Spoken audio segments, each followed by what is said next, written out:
Imagine you're in a team meeting.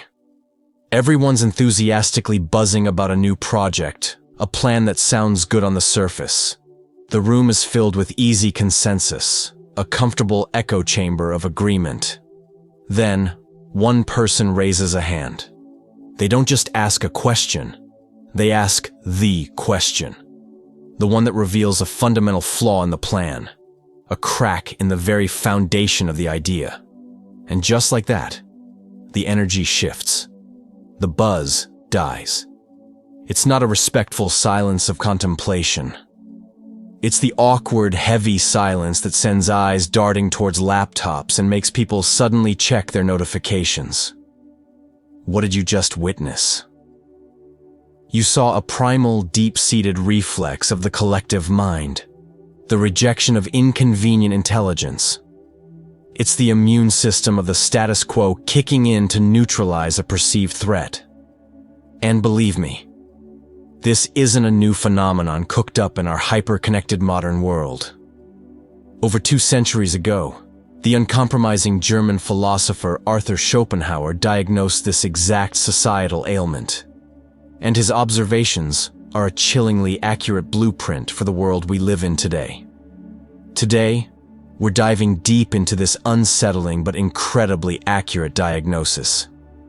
If you love big ideas that challenge the way you see the world, make sure you subscribe to Philosophy Bites so you don't miss out. Now let's get to the root of it.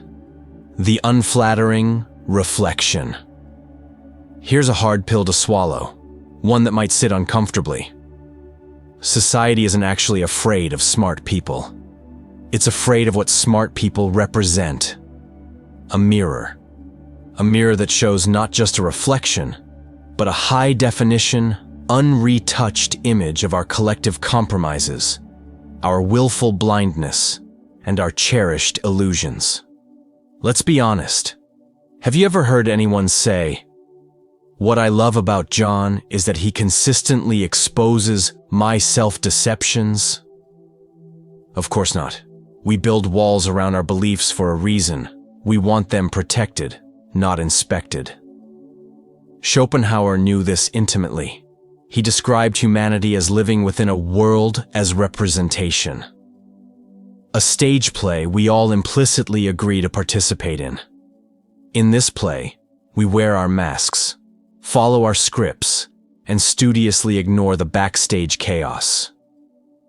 But the truly intelligent person is the one who can't help but peek behind the curtain. They see the flimsy props, the missed cues, the stagehands asleep in the corner.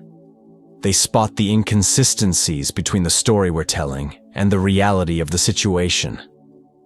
And the rest of the cast? They'd much rather you just stayed focused on the performance. Let me give you another scenario. Picture yourself reading a wildly popular self-help book that everyone is raving about. It promises 5 easy steps to a perfect life. But as you read, your mind starts to red flag the oversimplifications. You see the logical fallacies, the feel-good platitudes that crumble under the slightest pressure. You recognize it's selling a fantasy, not a solution. Do you voice this at your next book club meeting? Do you become the one who reigns on the parade of easy answers? This is the daily tightrope walk for the keenly observant mind. Not because they enjoy being contrarian, but because their perception is wired differently. They can't simply turn off the part of their brain that detects dissonance.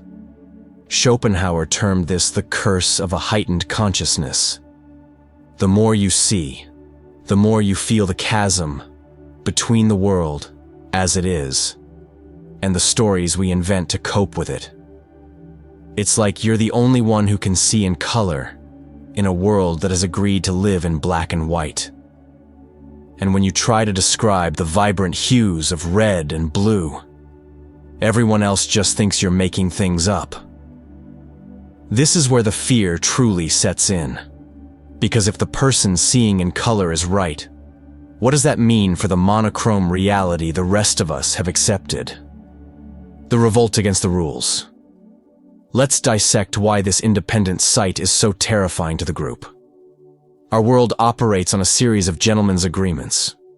We agree that little green pieces of paper hold immense power, so we call it finance. We agree that certain invisible lines on a globe are worth defending, so we have nations. We agree that a particular set of social behaviors is acceptable, so we call it normal. But what happens when someone stops agreeing? What happens when they look at these constructs and ask, out loud, hold on, does any of this actually hold up to scrutiny?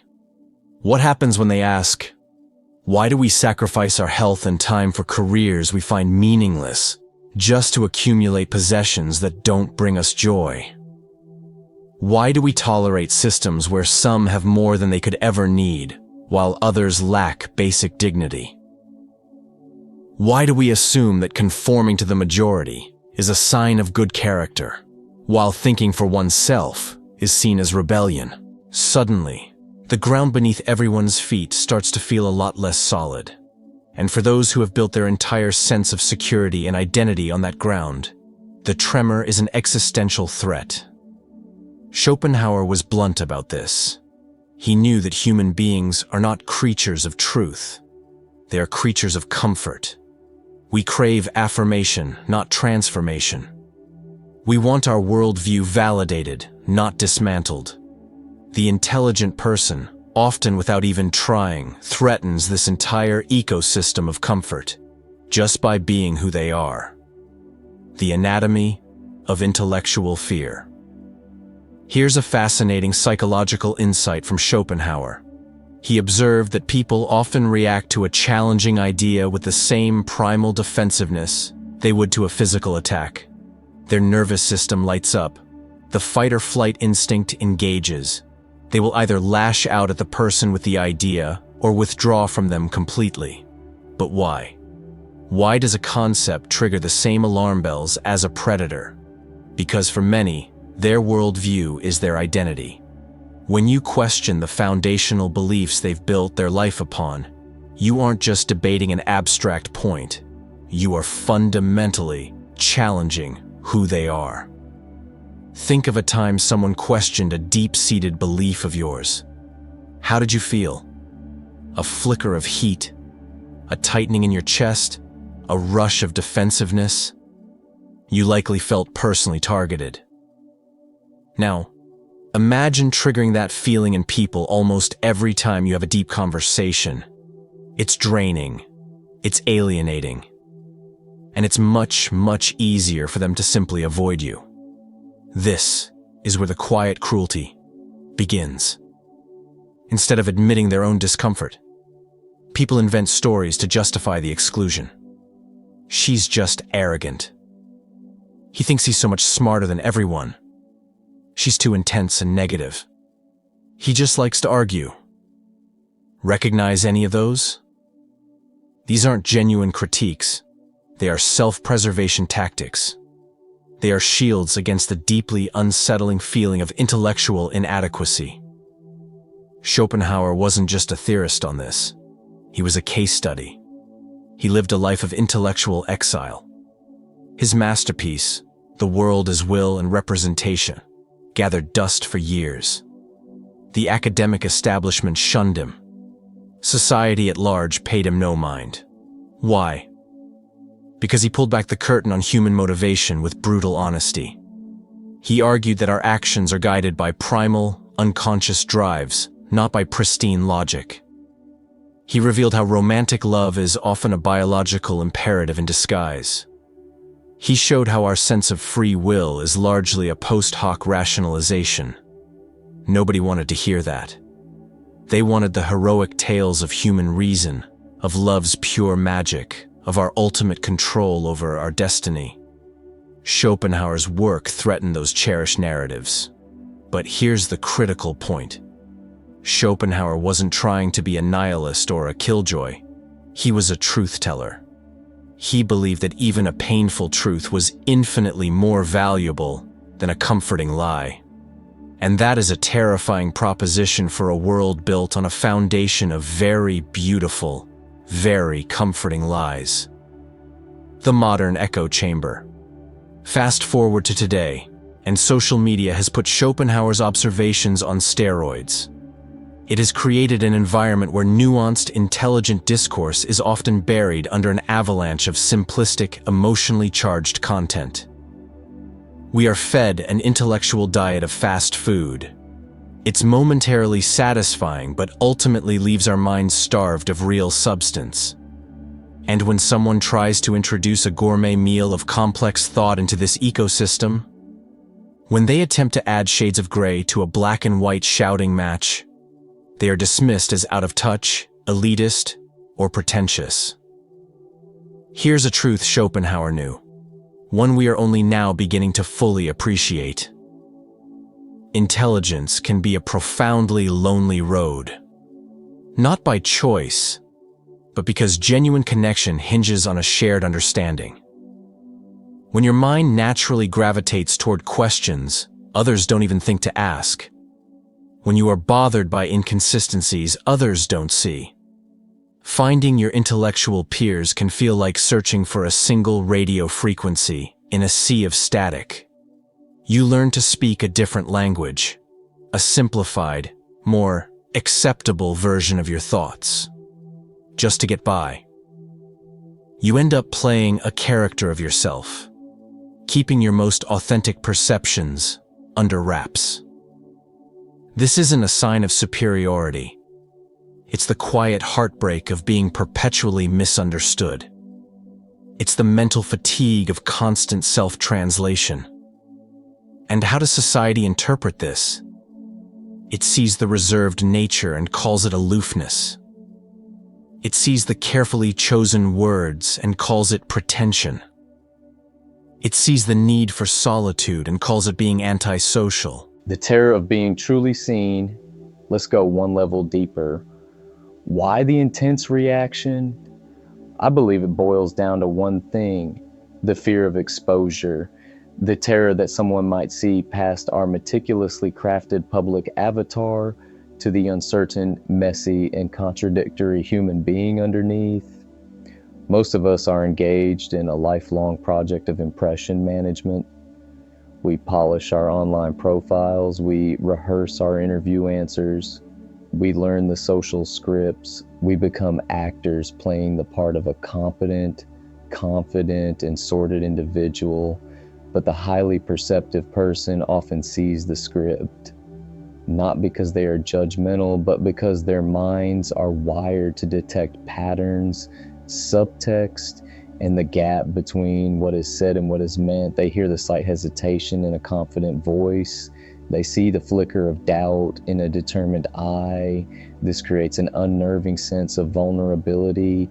We feel seen, not just looked at, but seen, and it's terrifying. So we do what any cornered animal does. We create distance. We reframe the narrative to make them the problem. They're too cynical, too dissecting too much. We cast them as the villain, so we don't have to face our own discomfort with being truly known. The stand against the mediocre. Schopenhauer asserted that most people lead lives of quiet desperation. They walk pre-drawn paths, chase pre-approved goals, and follow scripts handed to them by culture, family, and tradition, mistaking obedience for a life well lived. The intelligent mind represents a quiet mutiny against this tide of mediocrity. It's not an arrogant rebellion, but an essential one. It's the mind that asks, oh, is this all there is? What if the map we've all been given is wrong? What if fulfillment has nothing to do with climbing this specific ladder or winning this specific prize?